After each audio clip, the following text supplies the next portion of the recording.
Let me just give you a little bit of an insight. 2 days ago, Donald Trump and his Secretary of Homeland Security, Nielsen, visited the southern border, and meeting with Border Patrol about immigration. Now, if we look at Donald Trump's Twitter, we can really get a kind of feed into his psyche because we know he tweets often about his emotions, and it's very clear. He said, Border Patrol is amazing, but our country is full.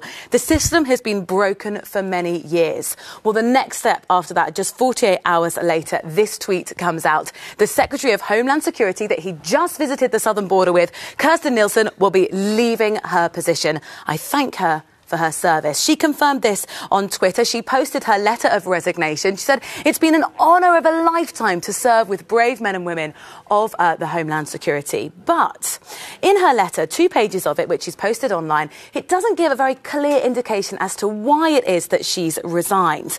She, though, is responsible for 2 parts of very controversial policy. The first is, you'll remember, in the spring last year, that zero tolerance policy which saw children being kept away, migrant children being kept away from their families. And of course, the border wall. Let's just look a little bit about what she said in her resignation letter. She said, I hope the next secretary will have the support of Congress and the courts in fixing the laws which have impeded our ability to fully secure America's border. She's basically saying we haven't been able to go far enough. Well, that's something that's worried, for example, Nancy Pelosi, Speaker of the House. She said, as Homeland Security, Kirsten oversaw the implementation of the Trump admin's increasingly toxic anti-immigrant policies, referencing to those, though. It's something that Cory Booker, who's a US Senator going for the 2020 elections, has talked about.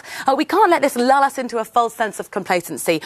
She's gone, she's resigned, but there's still these toxic immigration policies. As that rumbles on, that now leaves, she joins a list of now 4 people, senior member in Trump's cabinet, who currently just have incumbent people. Who will fill these positions? We'll be watching and waiting here in the Cube.